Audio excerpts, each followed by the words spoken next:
Chosen one, listen carefully. There may be a reason fasting has always felt different to you. Not difficult in a normal way, but personal. There may be a reason comfort has never fully satisfied you, even when everything seemed fine. And there may be a reason certain spiritual routines have always felt incomplete. That is not failure, and it is not imagination.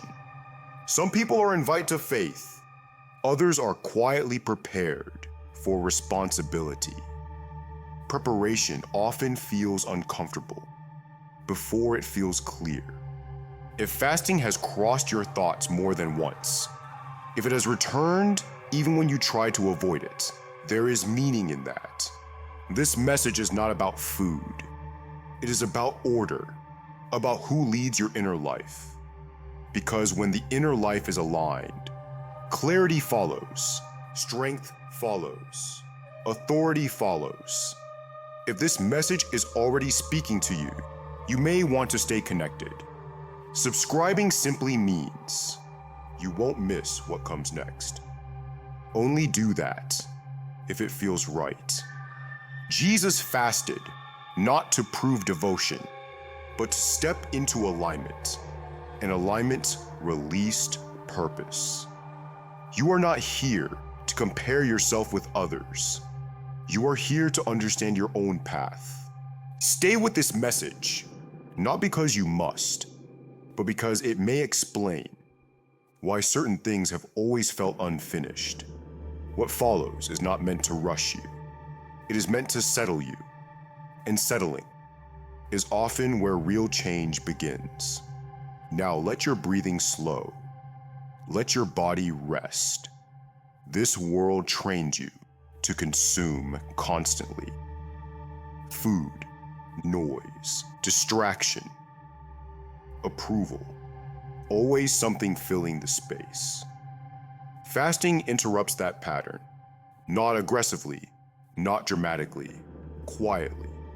It teaches the body that it is not in charge. It reminds the spirit that it was always meant to lead.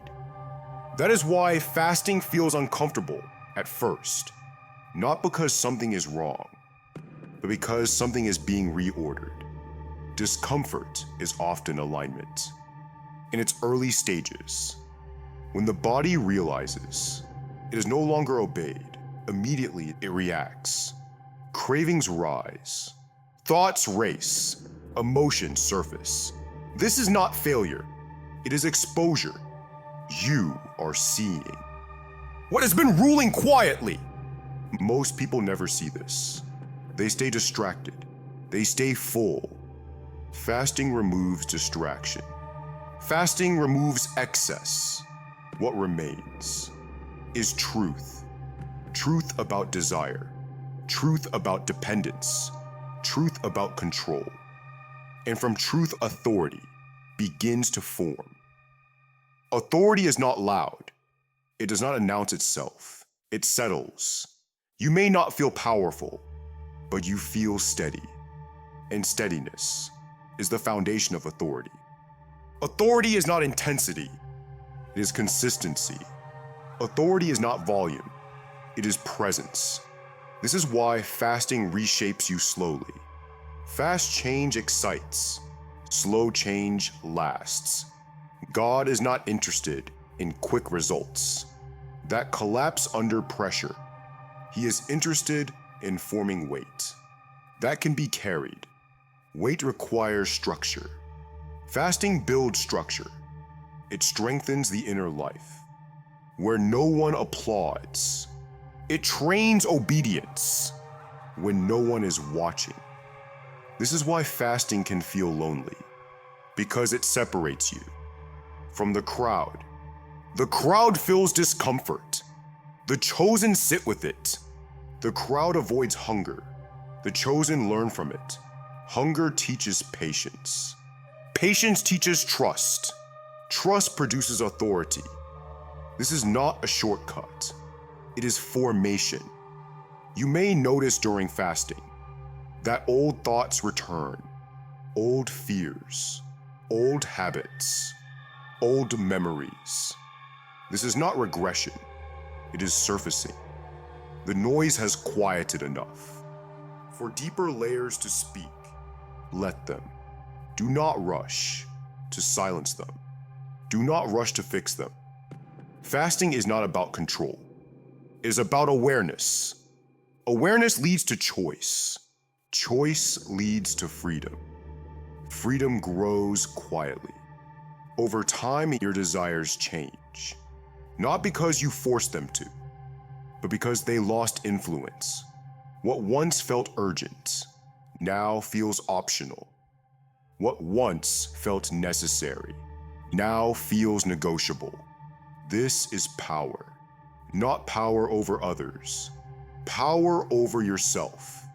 Scripture calls this self-control, but it is more than restraint. It is inner order. An inner order creates spiritual authority. This is why some prayers carry weight and others fall flat. It is not the words, it is the alignment behind them. A life out of order cannot carry sustained authority. Fasting restores order, not instantly, but faithfully. This is why fasting cannot be rushed. You are not starving the body. You are training it. Training takes repetition. That is why fasting is often seasonal, cyclical, rhythmic, not constant deprivation, but consistent realignment. As fasting becomes familiar, you stop fearing hunger. You stop rushing relief. You learn to sit with discomfort without panicking. That skill alone changes your life because most people panic. The moment discomfort appears, they react, they escape, they numb. You learn to remain. Remaining builds resilience. Resilience builds authority. Authority builds confidence. Not loud confidence. Quiet confidence. The kind that does not need approval. The kind that does not collapse under pressure. This is why fasting sharpens discernment. You begin to recognize what aligns and what distracts. You begin to sense what strengthens and what drains. This discernment is not judgment, it is wisdom. Wisdom grows in stillness. Stillness grows in fasting. This is also why fasting can feel emotional. Stored emotions surface. When distractions are removed, let them. This is not weakness. This is release. Healing is often quiet. No spectacle. No announcement. Just alignment. And alignment makes room. Room for peace. Room for clarity. Room for authority. Authority does not arrive suddenly. It settles gradually, one decision at a time, one surrendered craving at a time, one quiet act of obedience at a time. This is how chosen ones are formed, not in crowds, not in noise, but in discipline, in silence, in alignment. You may not see results immediately, but roots are growing. Roots grow underground, before fruit appears. Fasting strengthens roots, strong roots. Support heavy fruit. Heavy fruit requires authority. This is why God takes his time with you. He is not withholding, he is preparing. And preparation always feels slower than ambition, but preparation lasts. Stay here. Let this continue to settle. Let repetition do its work. Truth does not need novelty. It needs time. And time is what fasting gives you. This is important. Most people never reach this stage. They react too quickly. They feed every craving. They escape every discomfort. You are learning to remain. Remaining is strength. When you remain, you notice subtle things, small reactions, hidden motives, quiet fears, things that were always present, but never loud enough to be noticed. Fasting makes them visible, not to overwhelm you, but to reorder you. Order begins with awareness. Awareness brings responsibility. Responsibility produces authority. Authority is not something given suddenly. It is something grown slowly, grown carefully. This is why fasting does not feel dramatic. It feels intentional. It reshapes you in ways you cannot measure immediately. You may not feel different today or tomorrow, but something is changing underneath. Your tolerance for noise decreases. Your patience increases. Your reactions soften. You begin to pause before responding. That pause is authority forming, because authority is not reaction. It is response. Response requires space. Fasting creates space. Space between thought and action. Space between urge and decision. Space between discomfort and escape. In that space, wisdom lives. Wisdom does not shout. It waits. The more you fast, the more familiar that waiting becomes. Waiting no longer feels empty.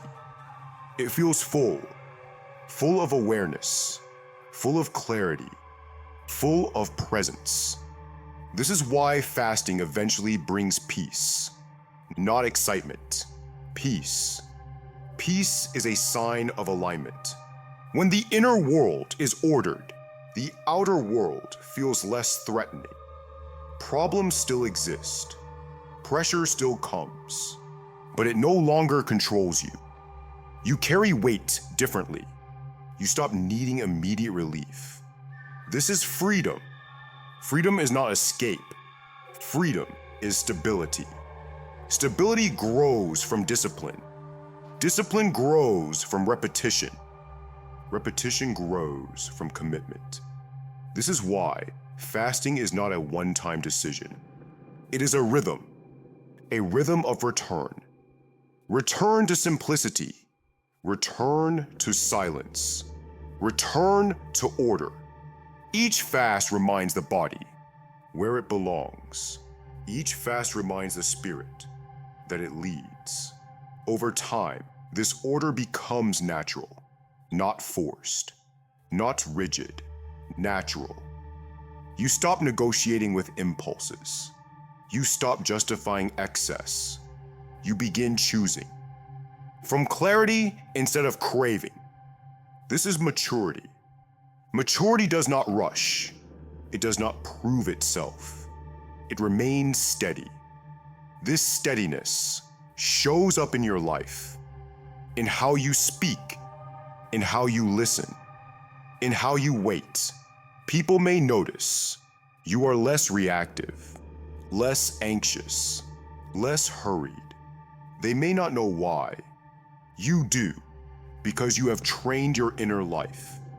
You have practiced restraint, not for control, but for alignment.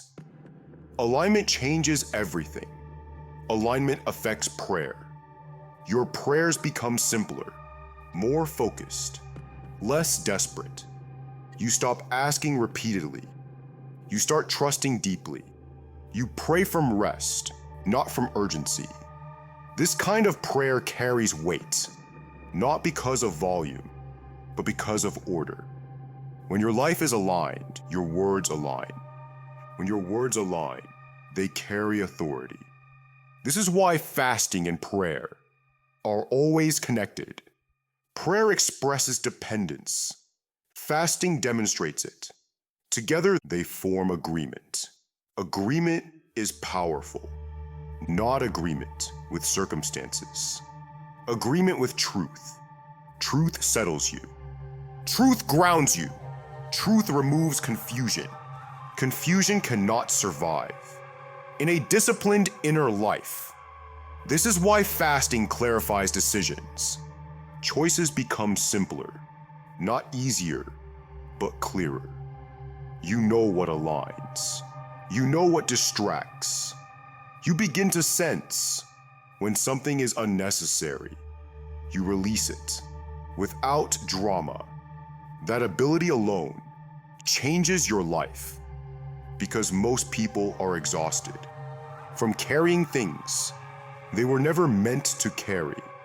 Fasting teaches release. Release of excess. Release of noise. Release of pressure. As you release, capacity increases.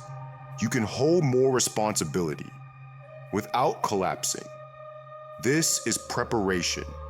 Preparation often feels slow, unseen, unglamorous, but it is effective. God prepares deeply before he uses publicly. Not everyone needs public influence, but everyone needs inner authority. Inner authority determines how you handle influence when it comes. Fasting builds that authority first. You may wonder at times why your journey feels slower than others, why things seem delayed. Often delay is development. God builds foundations before he builds platforms. Fasting strengthens foundations. Strong foundations support heavy assignments. Heavy assignments require stability. Stability comes from discipline. Discipline is trained. This is why fasting returns again and again, not to burden you, but to strengthen you. Each season of fasting adds another layer, another depth, another measure of authority. Authority that does not announce itself, but is felt. Felt in peace, felt in restraint, felt in discernment. This kind of authority does not need to dominate. It influences quietly. It steadies rooms. It calms chaos. Because chaos responds to order, and order responds to discipline. This is why fasting shapes leaders before it shapes outcomes. Leadership begins inside. Inside choices, inside habits, inside responses. Fasting trains leadership inwardly before responsibility comes outwardly. This is mercy, because untrained authority destroys its carrier. God trains you slowly because he intends for you to last. Longevity matters. Sustainability matters. Depth matters. Stay here. Let this truth continue to settle. There is no rush. Formation is happening quietly, faithfully, deeply. And the more you remain, the more natural this alignment becomes. Until one day, you realize something important. You are no longer fighting your flesh. You are leading it. You are no longer reacting to hunger. You are listening to wisdom. You are no longer controlled by urgency. You are grounded in peace. That is authority. Not loud, not dramatic, real. And it was formed in silence, in discipline, in fasting.